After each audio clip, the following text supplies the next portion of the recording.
প্রিয় শিক্ষার্থীবৃন্দ, তোমরা কেমন আছো? আশা করি সকলেই ভালো ও সুস্থ আছো। আমরা একাদশ শ্রেণীর ভেক্টর নিয়ে আলোচনা করছিলাম। তোমরা গত ক্লাসে ভেক্টর সংক্রান্ত কিছু আলোচনা শুনেছ এবং ভেক্টরের কিভাবে যোগ বিয়োগ করা হয় এগুলি নিয়ে কিছু আলোচনা শুনেছ। আজকে আমরা ভেক্টরের যোগ সংক্রান্ত কিছু সূত্র আলোচনা করব। গত ক্লাসে আমরা কিছু আলোচনা করেছিলাম ভেক্টর যোগের ত্রিভুজ সূত্র, বহুভুজ সূত্র। আজকে আমরা ভেক্টরের সামান্তরিক সূত্র নিয়ে আলোচনা করব। সাধারণত স্কেলার রাশির যোগফল আমরা সাধারণ বীজগণিতের নিয়মেই করতে পারি। যেমন দুইটা মান যোগ করলেই হয়ে যায়, এখানে দিকের প্রয়োজন হয় না।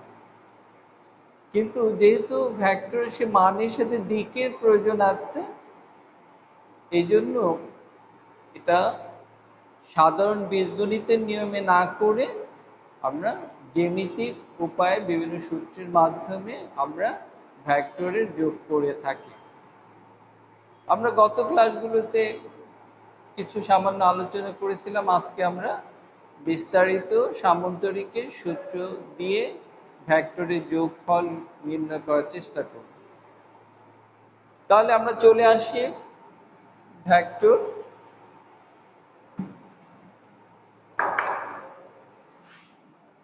আমাদের অধ্যায়ের নাম হচ্ছে ভেক্টর।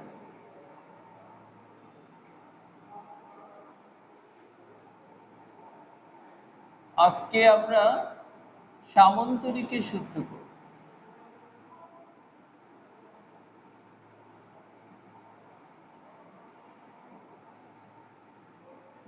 ভেক্টরের সামান্তরিকের সূত্রের সাহায্যে আমরা কিভাবে ভেক্টর যোগ করা যায়, যোগ করে যে লব্ধি ভেক্টরটা পাওয়া যায় সেটাই আমরা বের করার চেষ্টা করব। আমরা সামান্তরিক জিনিসটা কি এটা সকলেই জানি।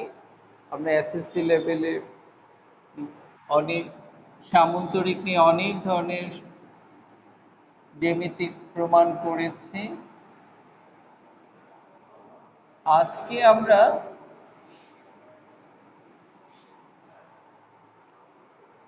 সামান্তরিক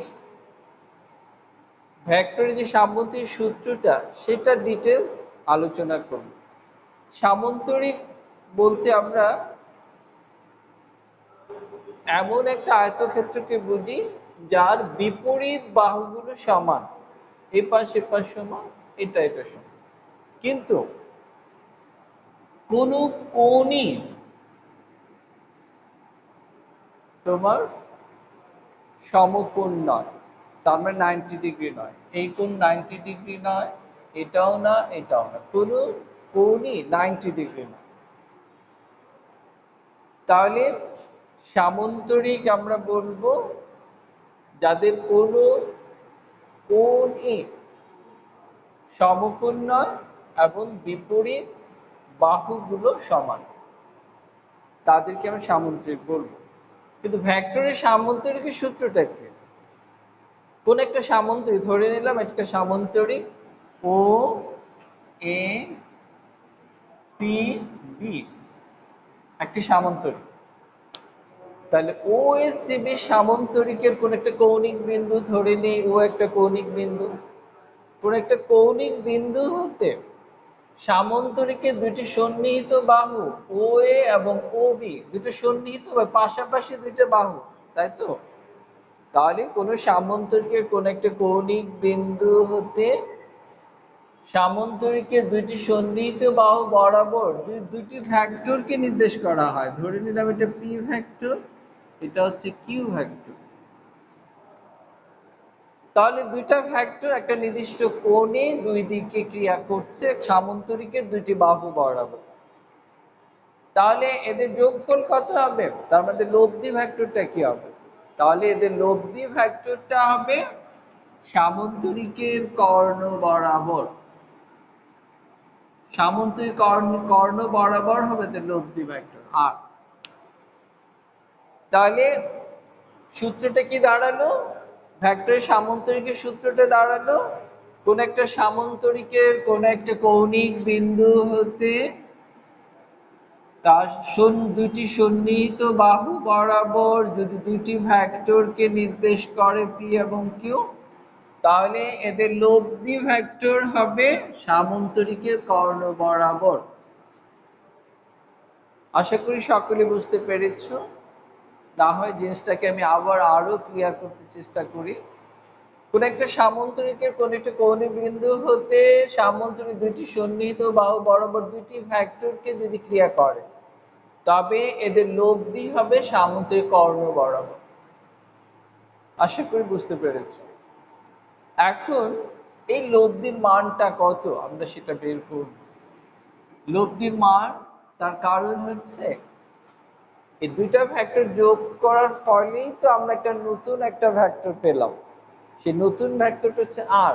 এই আর এর মানটা কত সেটা আমরা দেখব। তাহলে লব্ধির মান বের করবো আমরা। লব্ধির মান,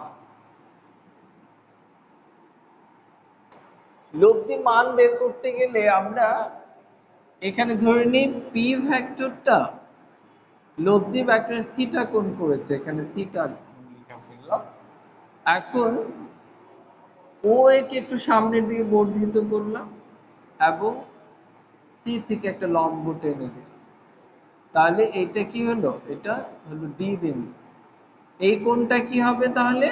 এই যে এখানে যে কোণটা ছিল আলফা, এটা হবে আলফা। আচ্ছা, তাহলে এখন আমরা ও ডিসি, ও ডিসি ত্রিভুজ হতে, ওডিসি ত্রিভুজ হতে আমরা কি লিখতে পারবো? ওডিসি এটা একটা ত্রিভুজ, সমকোণী ত্রিভুজ, তাই না? সমকোণী ত্রিভুজের ক্ষেত্রে আমরা কি লিখতে পারি? পিথাগোরাস সূত্র অনুযায়ী ও সি স্কয়ার সমান হচ্ছে, তার মানে এটা হচ্ছে অতিভুজ ভূমি লম্ব। অতিভুজ স্কয়ার সমান হচ্ছে ভূমি square, OD square plus CD square লম্ব স্কয়ার। এই সূত্রটা তোমরা আশা করি এসএসসি লেভেলে পড়ে এসছো, তোমরা এই সূত্রটার সাথে পরিচিত আছো, সুতরাং এটা বুঝতে কোনো সমস্যা হয়নি আশা করি। দেখো, পদার্থ বিজ্ঞানের ভাষাই হচ্ছে গাণিতিক, সুতরাং তোমরা যদি গণিতে দুর্বল থাকো তাহলে পদার্থ তোমাদের বুঝতে কিছু সমস্যা হবে। এই জন্য তোমরা গণিত বেশি বেশি চর্চা করবে। তাহলে দেখো, আমরা ওডিসি এই ত্রিভুজ, সমকোণী ত্রিভুজ থেকে আমরা কি লিখতে পারি? ওসি স্কয়ার সমান ওডি স্কয়ার প্লাস সিডি স্কয়ার। তাহলে এখন দেখো ওডি, ওডি এখান থেকে এ পর্যন্ত, তাহলে এটা ও এ প্লাস এডি লিখতে পারি না? O A plus AD whole square plus CD square. দেখো ও এ প্লাস এডি সমান কি ওডি, তাই না? তাহলে ও এ প্লাস এডি সমান ওডি, উপরে স্কয়ার আছে প্লাস সিডি স্কয়ার। আশা করি সকলে মনোযোগী সহকারে ক্লাসটা ফলো করছো, আর মনোযোগ দিয়ে ক্লাস ফলো করলেই তোমরা ভালোভাবে বুঝতে পারবে, না হলে পদার্থ বিজ্ঞান বোঝা একটু কষ্ট হয়ে যাবে তোমাদের জন্য। আচ্ছা দেখো, এখন এটাকে আমরা বর্গ করব। তাহলে বর্গ করলে কি হয়? ও এ স্কয়ার প্লাস 2OA AD, তার মানে কি a square plus 2ab plus b square, এই ফর্মুলা অনুযায়ী আমরা ভাঙাচ্ছি, প্লাস AD স্কয়ার, আর CD যা ছিল তাই CD স্কয়ার। দেখো, আশা করি বুঝতে পেরেছো। এখন এটা কিন্তু a ধরে বি, তাহলে a plus b whole square সূত্র অনুযায়ী এটাকে ভাঙালাম, প্লাস CD স্কয়ার। OA, আমরা OA কে কি বলেছি এখানে? p ভেক্টর, তাহলে পি স্কয়ার লেখা যায়, তাই তো? 2 ও এ আবার পি, এডি সমান কি হবে? এডির মানটা দেওয়া নেই, তাহলে আমরা এক কাজ করব, এই পাশে এ ডি সি ত্রিভুজ হতে কিছু মান বের করে নেব। তাহলে এ ডি সি এই সমকোণী ত্রিভুজ থেকে আমরা কি লিখতে পারি? দেখো কজ আলফা সমান কি? আমরা জানি কজ আলফা হচ্ছে ভূমি বাই অতিভুজ, তাই না? আমরা কি বের করবো? এডি। তাহলে ভূমি কোনটা? এডি। ভূমি বাই অতিভুজ কজ থিটা বা কজ আলফা সমান আমরা কি লিখলাম? ভূমি বাই অতিভুজ। এখানে ভূমি কত? এডিসি ত্রিভুজের মধ্যে ভূমি হচ্ছে এডি, অতিভুজ কত? এসি, তাই তো? আচ্ছা, এখন আমরা কজ আলফা সমান এত লিখলাম, আর এডি সমান কি লিখবো? এডি সমান এসি কজ আলফা, তাই তো? তাহলে আমরা এখন এখানে এডির মানটা বসিয়ে দেব। তাহলে এডি সমান হচ্ছে এসি কজ আলফা। আচ্ছা, এটুকু এই এসিটা কার সমান্তরাল? ও বি সমান্তরাল। এসি যদি ওবি সমান্তরাল, ওবি যদি কিউ হয় তাহলে এসিও কি হবে? তাহলে এসি সমান কিউ কজ আলফা আমরা লিখতে পারি। এখানে এসির পরিবর্তে কিউ লিখে দিই, তাহলে আমাদের একটু সহজ হবে। 2p কিউ কজ আলফা হল প্লাস, এখন বাকি হলো কি? এডি স্কয়ার প্লাস সিডি স্কয়ার। তাহলে আমরা আবার এই এডিসি ত্রিভুজ হতে আবার এই মানটা বের করার চেষ্টা করব। তাহলে আমাদের সে পিথাগোরাস সূত্রটা আবার ব্যবহার করতে হয়। তাহলে এ সি স্কয়ার সমান কি? এ সি স্কয়ার সমান ভূমি এবং লম্ব এটার বর্গ যোগফল। তাহলে AD square plus CD square. তাহলে এসি স্কয়ার সমান কি পেলাম? AD square plus CD square. তাহলে আমাদের এখানে কি আছে? AD square plus CD square সমান কি? AC square. তাহলে এখানে আমরা এসি স্কয়ার লিখব।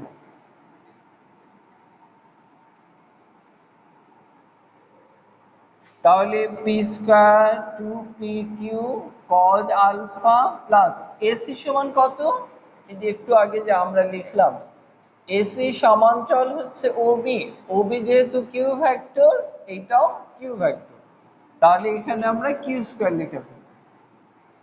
আর ওসি সমান কি লিখবো? ওসি সমান তো বলেছিলাম লব্ধি ভেক্টর আর, তাহলে এখানে আমরা আর লিখবো, এখানে একটা বর্গ আছে আর স্কয়ার।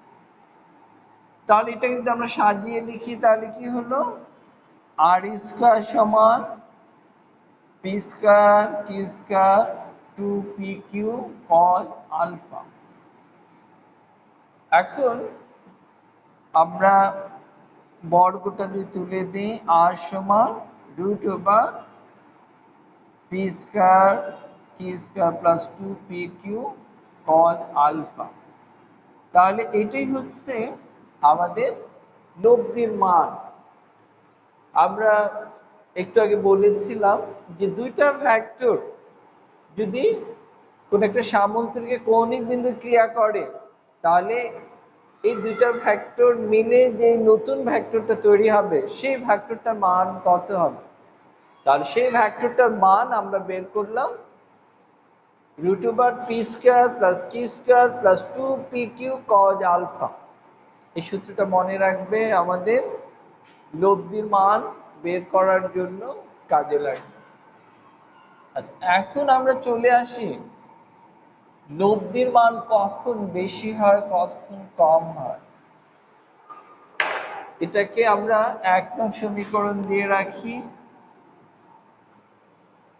এখন আমরা বের করব লব্ধির সর্বোচ্চ মান।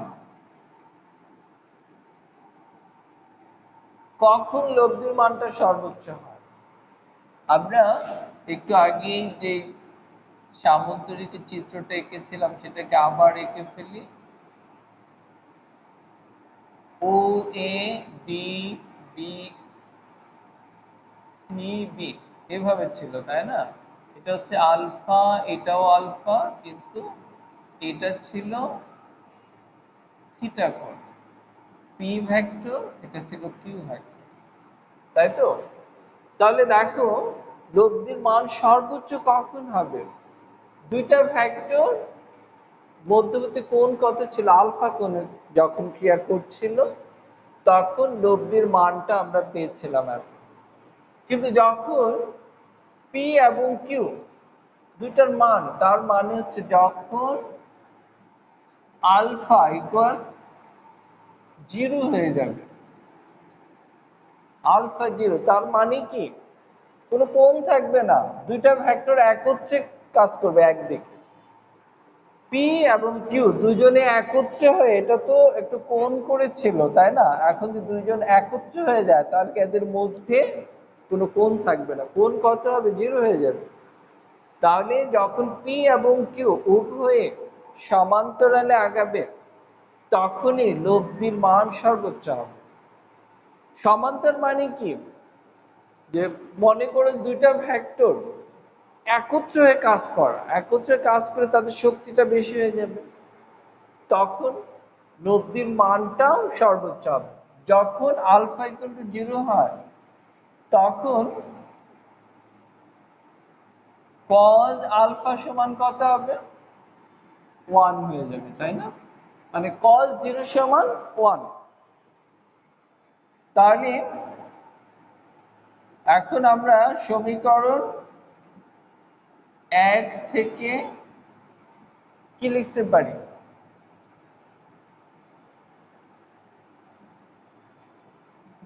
সমীকরণ 1 থেকে কি লিখতে পারি? আর সমান √ওভার পি স্কয়ার কি স্কয়ার প্লাস 2pq, তাই না? এই সূত্রটা কজ আলফার জায়গায় আমরা 1 লিখব, কারণ কি আমরা লব্ধির সর্বোচ্চ মান বের করছি। লব্ধির সর্বোচ্চ মান বের করতে হলে পি এবং কিউ উভয় যখন আলফার মানটা 0 হয়ে যাবে, তার মানে এদের মধ্যে কোনো কোণ থাকবে না, একদম সমান্তরালে দুইজন যখন আগাবে তখনই কি হবে? তখন লব্ধি সর্বোচ্চ হয়ে যাবে। তাহলে কি হলো এখন? পি স্কয়ার কে 2pq, তার মানে কি P plus Q whole square, এটা লেখা যায় না? P plus Q whole square মানে হচ্ছে পি স্কয়ার কি স্কয়ার 2pq, তাই তো? এই সূত্র তোমরা জানো তো সবাই। তাহলে এখন কি রুট আর স্কয়ার যদি ক্যান্সেল হয় তাহলে কি দাঁড়ায়? P plus Q. তাহলে আমরা লব্ধির সর্বোচ্চ মান, এখানে ম্যাক্স কথাটা লেখা দাও, ম্যাক্সিমাম তার মানে সর্বোচ্চ। তাহলে লব্ধির অতএব লব্ধির সর্বোচ্চ মান হচ্ছে ভেক্টর দ্বয়ের সর্বোচ্চ মান, সর্বোচ্চ মান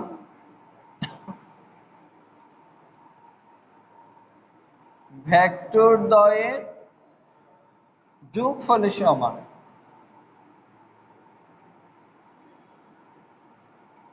তাহলে কি দাঁড়ালো? আমরা যদি লব্ধির সর্বোচ্চ মান বের করতে যাই তাহলে আমাদের দুইটার মধ্যে কোনো কোণ থাকতে পারে, দুইটা ভেক্টরের মধ্যে কোনো কোণ থাকতে পারবে না। দুইটা ভেক্টরের লব্ধির মান যদি আমরা সর্বোচ্চ চাই তাহলে এদের কোণের মান 0 হতে হবে, তার মানে আলফা ইকুয়াল 0, তখন কজ আলফা 1 হয়ে যাবে। তার মানে কি কজ আলফা 1, তার মানে হচ্ছে যে কজ 0, কজ 0 হচ্ছে 1। এই কজ 0 মানটা আমরা সমীকরণ 1 এ বসাবো। 1 এ কি ছিল? pq plus P square plus Q square 2pq cos alpha P square x square যা ছিল তাই লিখলাম, শুধু কজ আলফার জায়গায় আমরা 1 মানটা বসিয়ে দিলাম। তাহলে এখন কি হলো, এটা সূত্র অনুযায়ী আমরা লিখতে P plus Q whole square. তাহলে স্কোয়ার এবং রুট ক্যান্সেল হয়ে যায়, তাহলে কি হলো পি প্লাস কিউ। তাহলে আমরা লিখতে পারি অর্থাৎ লব্ধির সর্বোচ্চ মান ভেক্টরদের যোগফলের সমান। তাহলে এটা খেয়াল রাখবে, এই সূত্রটাও আমাদের কাজে লাগবে। তাহলে এটাকে আমরা 2 নং দিয়ে রাখি। এখন আমরা বের করব লব্ধির সর্বনিম্ন মান।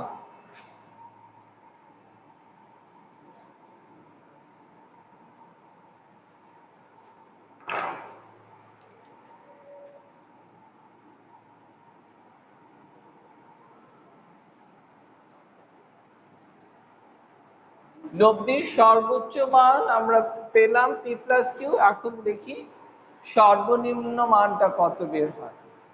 লব্ধির সর্বনিম্ন মান বের করতে হলে আমাদের এই যে আলফার মানটা, এটা কি কিউটা ধীরে ধীরে যদি আমরা কোণকে বাড়াতে থাকি, একদম বিপরীত দিকে চলে যায়, তখন কত ডিগ্রি হবে আলফার মানটা? আলফার মান কত হবে? এইভাবে ছিল, এখন এটাকে আমরা ঘুরিয়ে আস্তে আস্তে সোজা করে দিলাম। তাহলে কোণটা কত হলো? 180 ডিগ্রি। 180 ডিগ্রি, তাই না? তাহলে যখন আলফা ইকুয়াল 180 ডিগ্রি হবে, তখন কি হবে? কজ আলফা সমান -1 হয়ে যাবে। কজ আলফা কত হবে? -1। তার কারণ কি? কজ 180 সমান -1, তোমরা ক্যালকুলেটর টিপে দেখো, -1 হয়ে যাবে। তাহলে আমরা লব্ধির সর্বনিম্ন মান যদি বের করতে চাই, তখন আমাদের এই আলফার মানটা 180-তে নিয়ে যেতে হবে। তার মানে কিউ ভেক্টরটা পুরো বিপরীত দিকে যেতে হবে। তোমরা একটা রশ্মি নিয়ে যদি 2 দিকে টানাটানি করো, তার মানে 180 ডিগ্রি দিয়ে টানাটানি করতে থাকো, তাহলে দেখা যাবে যেটা স্থির হয়ে যাবে।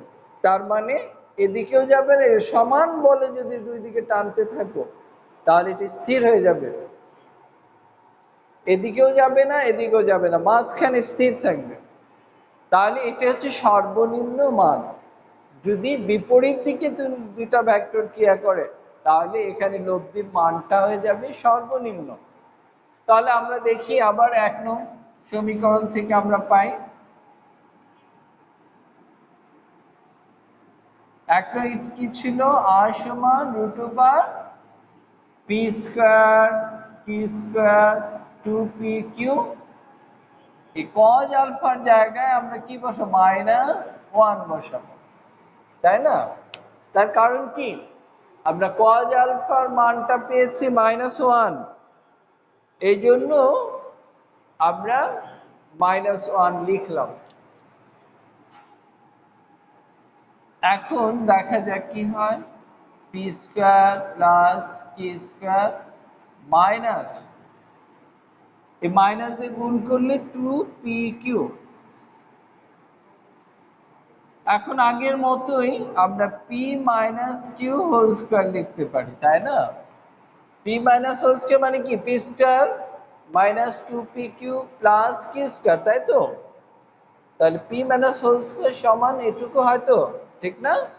যদি তাই হয়, তাহলে আমরা P minus Q whole square লিখতে পারি। এখন রুট এবং স্কয়ার যদি কাটা যায়, তাহলে কি হয়? P minus Q. তাহলে এখানে আমরা মিনিমাম কথাটা লিখে দেব, অর্থাৎ তাহলে আর মিনিমাম হলো পি মাইনাস কিউ।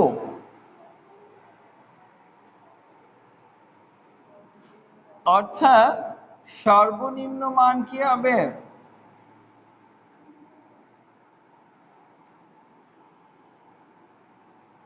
ভেক্টর দ্বয়ের বিয়োগফলের সমান।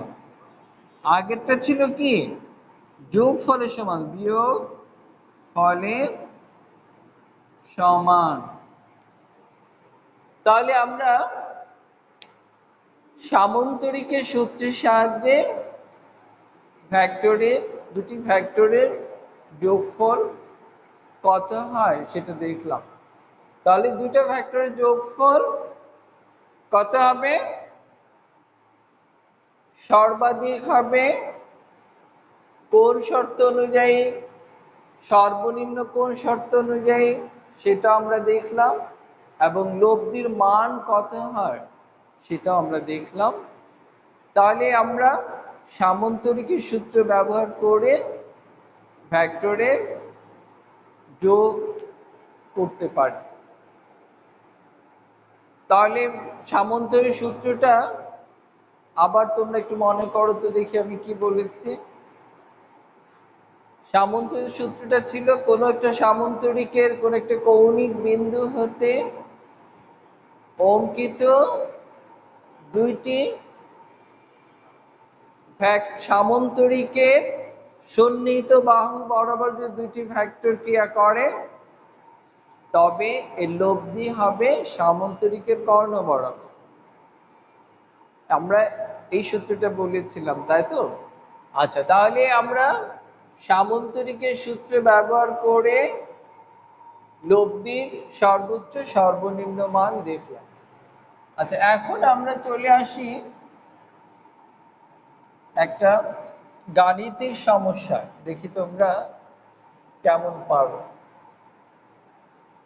গাণিতিক সমস্যা, এটা তোমাদের হোমওয়ার্ক থাকবে।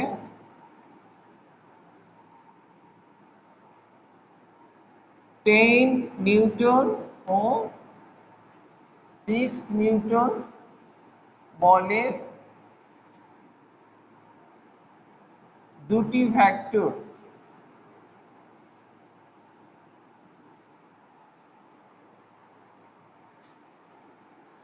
সিক্সটি ডিগ্রি কোণ করে ক্রিয়া করছে।